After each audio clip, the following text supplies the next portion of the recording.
Lata 60. w komunistycznej Polsce były czasem przygnębiającej szarości. Władza nie dawała nadziei na lepsze jutro, a młodzi ludzie mogli jedynie pozazdrościć rozrywek swoim rówieśnikom z Europy Zachodniej.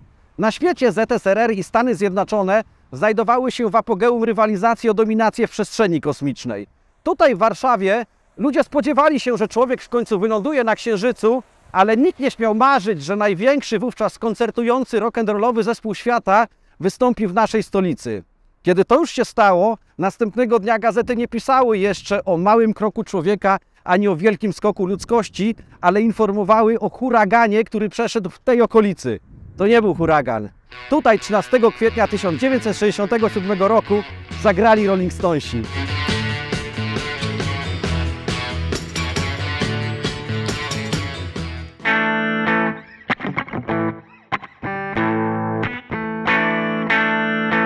Jak zawsze, pod koniec odcinka zobaczycie rockowy kolaż Magdy.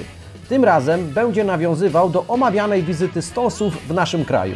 Fani Beatlesów mogli po tym moim wstępie poczuć się nieco zdezorientowani.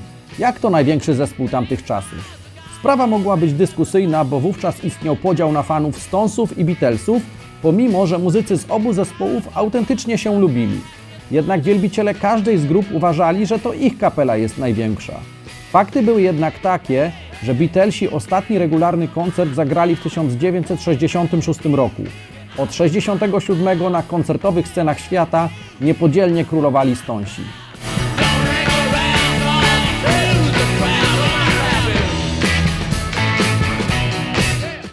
Zacznijmy jednak od tego, że lata 60. uznaje się za właściwy początek rock'n'rolla. Okej, był wcześniej Elvis Presley w Ameryce, ale został powołany do wojska i zrobiło się ciszej. Natomiast Buddy Holly, który chciał rozpocząć rockową krucjatę, zginął w 1959 roku w katastrofie lotniczej. Nie bez przyczyny o tej tragedii mówi się dzień, w którym umarła muzyka. Wydawało się bowiem, że nowy styl był jedynie przejściową modą. No i wtedy to, co powoli powszedniało w Stanach, eksplodowało z potężną siłą w Wielkiej Brytanii. Młode zespoły brały na warsztat utwory amerykańskich artystów bluesowych i okraszały je charakterystyczną mieszanką młodości, energii i szaleństwa, które wkrótce ogarnęło cały świat. Amerykanie nazwali to zjawisko brytyjską inwazją. Pierwsi ogromny sukces odnieśli Beatlesi, a chwilę później Rolling Stonesi. Za nieoficjalny początek Stonesów uznaje się 17 października 1961 roku. To jedna z najważniejszych dat w całej historii rock'n'rolla. Co się wtedy wydarzyło? Na drugim peronie dworca w angielskiej miejscowości Dartford na pociąg o 8:28 do Londynu czekał 18-letni Mick Jagger. Zwrócił na niego uwagę Keith Richards, bo Jagger miał ze sobą kilka płyt winylowych. Podszedł i zapytał, co tam masz? Później usiedli razem w pociągu i zaczęli rozmawiać o utworach Muddy'ego Watersa, Chucka Berry'ego i innych gwiazdach bluesa chicagowskiej wytwórni Chess Records. Od tamtej chwili artystycznie działają do dzisiaj.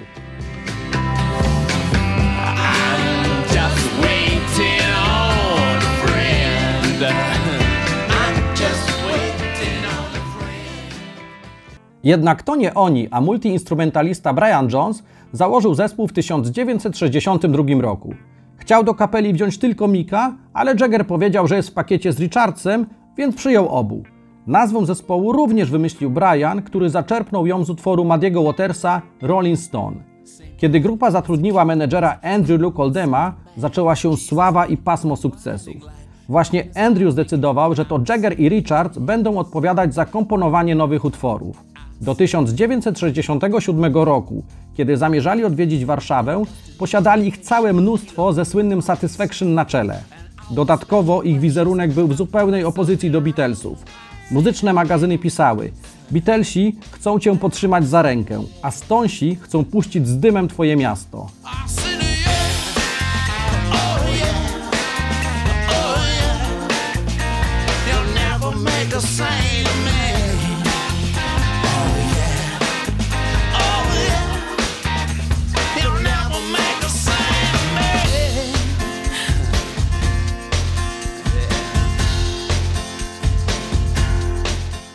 Byli muzycznymi gigantami, którzy mogli zagrać wszędzie i wypełnić każdą arenę.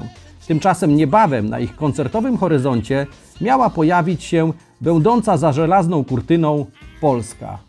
No właśnie, jak w latach 60. wyglądała Polska? Od 1956 roku pierwszym sekretarzem KCPZPR, czyli de facto najważniejszą osobą w państwie, był Władysław Gomułka. Początkowy okres jego rządów był nazywany małą stabilizacją. Po latach stalinizmu nieznacznie podniósł się poziom życia, ale nowa władza stanowczo tłumiła liberalne zapędy zwolenników większych reform. To wciąż była głęboka komuna, tylko teraz zależna nie od Stalina, a od Nikity Chruszczowa. Bardzo szybko małą stabilizację zastąpiła wielka stagnacja.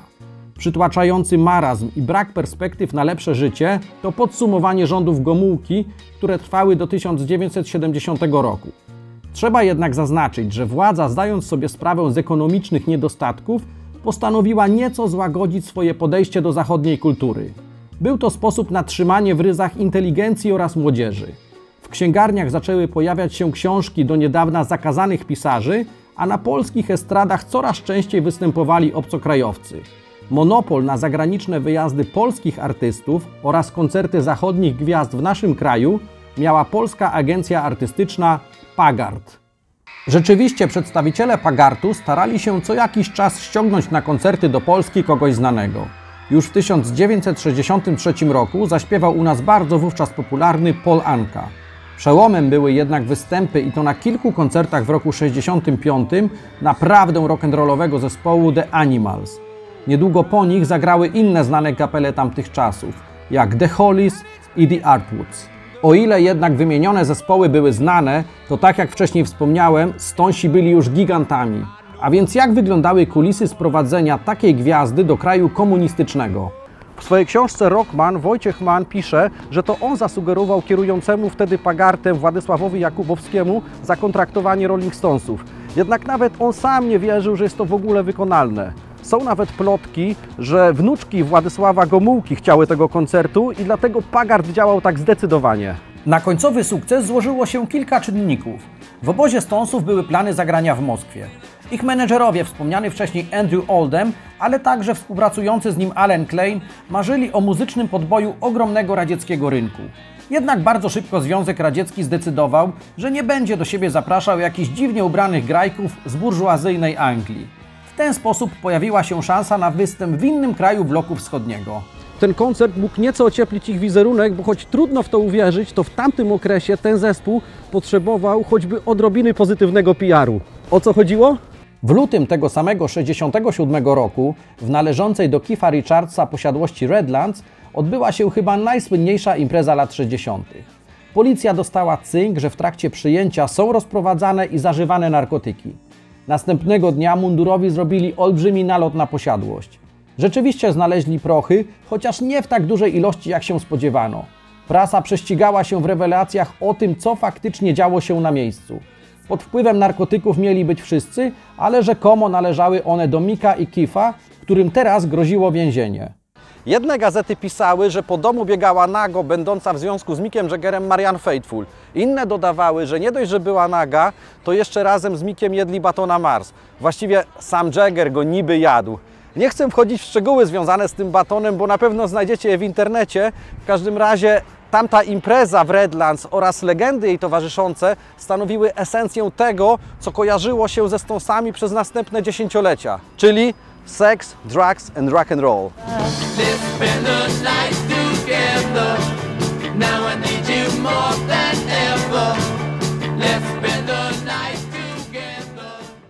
Pomimo tego skandalu w marcu 1967 pojawiły się przecieki, że w Londynie przedstawiciele Pagartu negocjują koncert Stonesów w naszym kraju. Polska strona brała na siebie przelot, zakwaterowanie i wszystkie koszta związane z organizacją. Pagart wiedział, że Stonesi chcą zagrać w tej części Europy, co znacznie ułatwiło rozmowy. No i udało się. O 2 polskich koncertach Rolling Stonesów podczas ich zbliżającej się trasy poinformowała sekcja polska BBC oraz Polska Agencja Prasowa. Mieli zagrać w sali kongresowej, będącej częścią Pałacu Kultury. Ta niesamowita wiadomość ogarnęła stolicę, pomimo że państwowe gazety w ogóle nie pisały o tym koncercie. Z tego też powodu ludziom trudno było uwierzyć w taki występ, no bo była to informacja z gatunku science fiction. Uwierzyli dopiero w pierwszych dniach kwietnia, kiedy w Warszawie pojawiły się właśnie takie plakaty.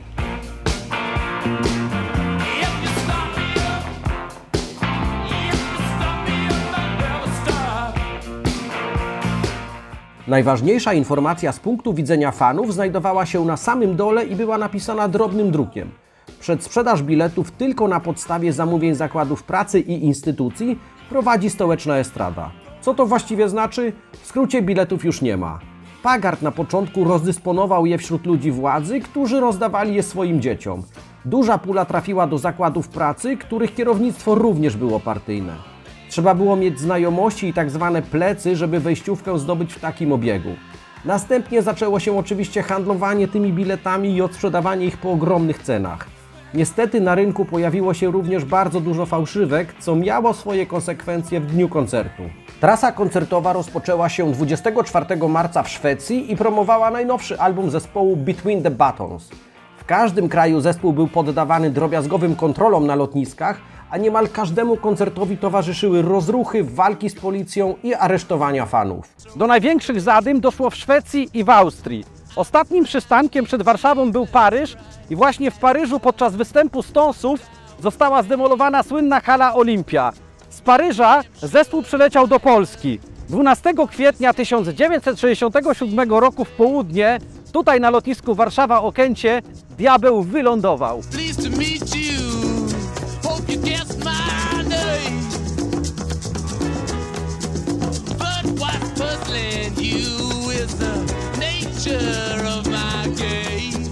Zespół zawitał do Polski w klasycznym, legendarnym już dzisiaj składzie, czyli Mick Jagger, Keith Richards, Brian Jones, Charlie Watts oraz Bill Wyman. Na dzień dobry celnicy przetrząsnęli bagaże Stonesów. Prawdopodobnie szukali narkotyków, ale też prawdopodobnie nie bardzo wiedzieli, co to właściwie jest. Niczego nie znaleźli. Zespół wsiadł do podstawionych przez Pagart busów i odjechał do centrum. Natomiast w następnych dniach po mieście poruszali się m.in. takimi samochodami. Zostali zakwaterowani w hotelu europejskim. W tamtych czasach, podobnie jak dzisiaj, jednym z najlepszych w stolicy. Tyle tylko, że wtedy w Warszawie hoteli było raptem kilka. Europejski słynął z dobrej restauracji, a na kawie spotykała się tutaj stołeczna śmietanka towarzyska. Natomiast w podziemiach mieścił się legendarny klub nocny Kamieniołomy. Do tego jeszcze wrócimy. Podobno po hotelowych korytarzach regularnie spacerowali agenci bezpieki, oczywiście po cywilnemu. Na zewnątrz natomiast czekał tłum fanów mających nadzieję na autografy od swoich idoli. Było to bardzo trudne, bo otoczenie europejskiego było również zabezpieczone przez milicję. Biorąc to wszystko pod uwagę, trudno powiedzieć, jak z hotelu na spacer wymknął się Mick Jagger. Wokalista Stonesów, przez nikogo nie zatrzymywany, doszedł aż do ulicy Chmielnej. Tam w witrynie jednego z komisów zobaczył płytę swojego zespołu, a później dowiedział się, że jej cena to niemal równowartość miesięcznych polskich zarobków. W jakiś magiczny sposób PRL-owska Warszawa wzywała gwiazdy rocka na spacer. Prawie dekadę później ulicami naszej stolicy przechadzał się David Bowie. Możecie to sprawdzić w innym naszym filmie. Wieczorem panowie udali się do podziemi europejskiego, czyli do słynnego klubu Kamieniołomy. Innych opcji nie było, bo w latach 60. Warszawa kładła się spać o godzinie 19. Oko w oko z barmanem stanął Mick Jagger i zamówił tequilę. Barman na niego spojrzał i ze stoickim spokojem odpowiedział, że nie ma takiego alkoholu, ale zaproponuje im coś o wiele lepszego. Po chwili przyniósł tacę pełną oszronionych kieliszków i butelkę wódki wyborowej. Pierwszy spróbował Charlie Watts i dał do zrozumienia pozostałym, że to rzeczywiście dobre. Klub Kamieniołomy znany był również z pań do towarzystwa. Kilka lat później z ich usług korzystał goszczący w Warszawie Fidel Castro. Wiadomo, że Stonesi nigdy nie opierali się urokom pięknych kobiet. A więc? Now, sex. Sex. Nic nie było. Niemal wszystkie zarabiające w ten sposób panie współpracowały ze służbami bezpieczeństwa. Prawdopodobnie brytyjska ambasada ostrzegła zespół przed tego typu kontaktami. Natomiast Stonesi, którzy po imprezie w Redlands oczekiwali procesu w swoim kraju, nie potrzebowali dodatkowych kłopotów za żelazną kurtyną. Według doniesień panowie w towarzystwie własnym i wódki wyborowej balowali w Kamieniołomach do 4 rano. Następnie ponoć na czworaka udali się do pokoi i swoich łóżek, gdzie położyli się spać sami. Nadszedł kolejny dzień, już ten koncertowy. Skacowani muzycy spotkali się na późnym śniadaniu, po którym udali się do sali kongresowej. Należało przeprowadzić próbę. Na miejscu poznali również polski mający ich supportować zespół. Byli to Czerwono-Czarni.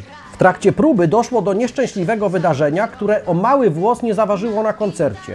Miało miejsce spięcie elektryczne i Brian Jones spalił organy. Na ściągnięcie nowego sprzętu z zagranicy było za mało czasu.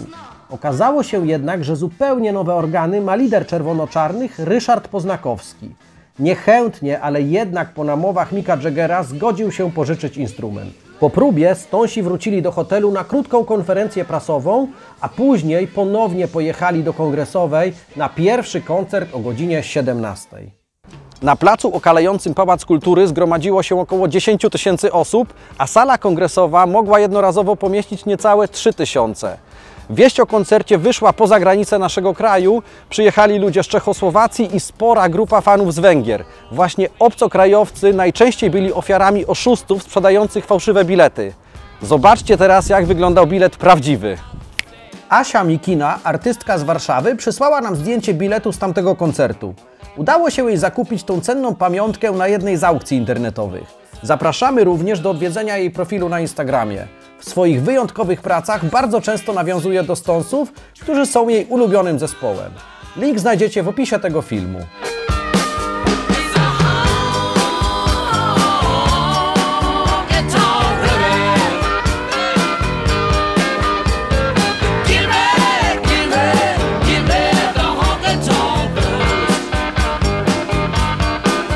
Wracamy przed Kongresową. Fałszywe wejściówki były jednym z powodów rozruchów. Milicja ściągnęła oddziały ORMO, które tylko sprowokowały tłum. W ferworze walki milicyjnymi pałkami oberwało również wielu zupełnie niewinnych fanów. Jednak po jakimś czasie udało się zapełnić salę. Śmiało można powiedzieć, że był nadkomplet publiczności. Szczęśliwcy, którzy znaleźli się w środku, z niecierpliwością oczekiwali, aż ze sceny zejdą czerwono-czarni. Wkrótce miało się okazać, jak potężna przepaść dzieli polski big beat od angielskiego rock'n'rolla. W końcu przy ogłuszającym wrzasku konferencjer Zdzisław Korpolewski zapowiedział największy zespół świata. Ladies and gentlemen, the Rolling Stones! W tym miejscu zaczyna się magia, spełnienie marzeń i obcowanie ze zjawiskami paranormalnymi. W tej jednej chwili zniknęła żelazna kurtyna i wszystkie różnice dzielące młodych ludzi z Polski od tych z Wielkiej Brytanii i wolnego świata. To działo się naprawdę. W komunistycznej Warszawie grali Rolling Stonesi. Nieważne, że nagłośnienie było fatalne, że milicjanci zwracali ludziom uwagę, żeby usiedli. Stonesi tam byli i pomimo wszystkich niedogodności dali polskim fanom taki show, jakby grali w Londynie czy Nowym Jorku. Zaczęli od The Last Time, a później były jeszcze takie hity jak Painted Black, Get Out of My Cloud czy Under My Thumb. Obecna na tym koncercie późniejsza dziennikarka pani Maria Szabłowska wspomina, że krzyki i szaleństwo publiczności ustały tylko na chwilę, kiedy zespół zaczął grać Ruby Tuesday. Jednak w refrenie znowu wszyscy wybuchli. Mick Jagger biegał po całej scenie, co jeszcze bardziej udzielało się fanom. Kiedy śpiewał Lady Jane, jedna z fanek rzuciła mu kwiaty w nadziei, że włoży je do butonierki swojej marynarki. Jagger natomiast podniósł jednego goździka i go zjadł.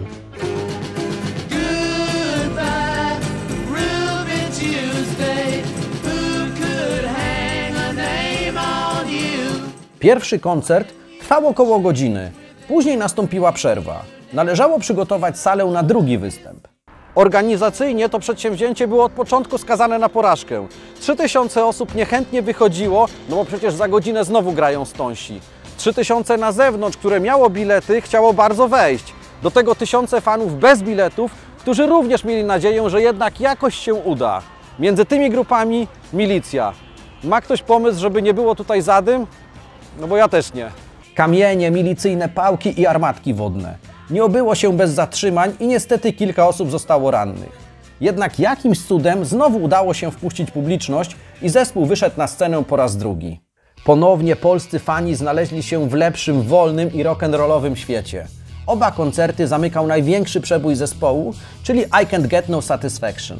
Podobno riff, linia melodyczna i tytuł przyśniły się Keithowi Richardsowi wiosną 1965 roku. Niedługo później Jagger dopisał tekst. Piętnuje w nim korporacje i konsumpcyjny styl życia. Czy Polacy wtedy coś o tych zagadnieniach wiedzieli? Pewnie stojąc w kolejkach nieraz marzyli o konsumpcji, a korporacja była u nas jedna – władza ludowa.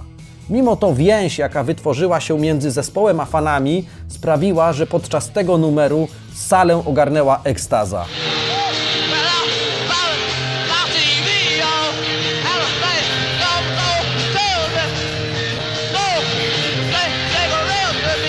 Tak wyglądała prawdopodobna setlista obu koncertów w Kongresowej. Po koncercie muzycy odjechali do hotelu europejskiego. Podobno po drodze rozdali około 100 swoich płyt przywiezionych z Londynu. Następnie rozpoczęła się już druga tego dnia konferencja prasowa. Jagger powiedział wtedy, że starsze pokolenie nie musi rozumieć muzyki Rolling Stonesów, ale musi się ich bać. Anegdotami obrósł temat honorarium dla zespołu. Po koncertach Pagard wypłacał je w złotówkach, które były niewymienialne na zachodzie. Wersja legendarna mówi, że zespół był tak zachwycony wódką z klubu Kamieniołomy, że mieli za wszystko kupić cały wagon butelek wyborowej i wysłać go do Anglii. Stamtąd ponoć został zawrócony z powodu olbrzymiego cła. Do dzisiaj niektórzy ludzie związani z tym koncertem mówią, że w Pagarcie przez kolejne lata piło się tak zwaną stonsówkę. Wersja prawdopodobna jest taka, że te pieniądze zostały w Pagarcie zdeponowane i wykorzystane później. No ale co na naszej szerokości geograficznej budzi większą wyobraźnię? Depozyt w agencji koncertowej czy w wagon wódki? Rok po warszawskich koncertach Stonesi nagrali jeden ze swoich najlepszych albumów Beggar's Banquet, na którym znajduje się świetny kawałek Salt of the Earth. Kiedy w pierwszych wersach tego utworu Keith Richards śpiewa Let's drink for the hardworking people, nawiązuje do wódki, którą pił w Warszawie i wspomina sympatycznych ludzi, których poznał w Polsce. So, let's drink for the hardworking people. No dobra, to moja interpretacja, ale wierzę, że naprawdę mogło tak być. Let's drink to the hardworking people. Let's think of the lowly of birth. Raise your glass to the good and the evil. Let's drink to the salt of the earth. 15 kwietnia nad ranem zespół odleciał z Warszawy na następny koncert do Zurichu. Była to niestety ostatnia trasa z Brianem Jonesem, który umarł w niewyjaśnionych okolicznościach 2 lata później. Został pierwszym znanym muzykiem, który odszedł z tego świata w wieku 27 lat. Zespół jednak nagrywa i koncertuje do dzisiaj. Kolejny raz zawitali do Polski dopiero w 1998 roku. Zagrali wtedy na stadionie w Chorzowie. Warszawę natomiast odwiedzili równo 40 lat po występie w Kongresowej i w 2007 roku dali wielki show na Służewcu. Ostatni raz byli u nas w roku 2018. Wtedy jeszcze ze zmarłym niedawno perkusistą Charliem Wattsem. Teraz sprawdźmy, jaki kolaż dotyczący Stonesów w PRL-owskiej Warszawie przygotowała dla nas Magda. Cześć, cześć! W tym kolażu widzimy uśmiechniętych Stonesów wychodzących z samolotu na lotnisku w Warszawie. Tło stanowi plakat komunikujący ich legendarne koncerty. Fragment Trybuny Ludu to informacja, że wszystko działo się w zeszłej epoce, a milicja nawiązuje do zamieszek przedkongresową. Z bardziej radosnych akcentów mamy symbole dobrej zabawy w PRL-u, czyli czerwone goździki i wódkę wyborową, której muzycy nie żałowali sobie w naszej stolicy. Na razie! Jak silne były emocje związane z wizytą Stonesów w 1967, można było usłyszeć w następnych latach na warszawskich ulicach i salonach. Pomimo, że na tych koncertach mogło być maksymalnie 6 000 osób, to do swojej obecności w Kongresowej przyznawało się nawet kilkadziesiąt tysięcy. Oczywiście większość była na obydwu występach. Do dzisiaj ta wizyta i te koncerty owiane są aurą magii. Ci, którzy rzeczywiście byli wtedy w Kongresowej, wspominali, że Stonesi dali im nadzieję i mnóstwo sił potrzebnych w tamtych trudnych czasach. Zachęcamy również do lektury 2 znakomitych książek, które nawiązują do tego niezapomnianego wydarzenia i które bardzo nam pomogły w zbieraniu informacji do filmu, który właśnie oglądacie. A my kończymy już odcinek o Rolling Stonesach. W latach 60. pionierskich i najbardziej szalonych dla muzyki rozrywkowej przez jeden dzień w kwietniu 67 Warszawa była światową stolicą rock'n'rolla. To był nie tylko najważniejszy koncert, jaki odbył się w Polsce, ale jedno z najważniejszych wydarzeń w najnowszej historii naszego kraju. Od tamtego czasu tutaj u nas zmieniło się wszystko, a oni wciąż grają i są na topie, pomimo że mają po 80 lat na karku. No ale czy można się dziwić? W końcu to kwintesencja nazwy zespołu. Toczący się kamień mchem nie porasta. Do zobaczenia następnym razem. Let's walk, let's rock.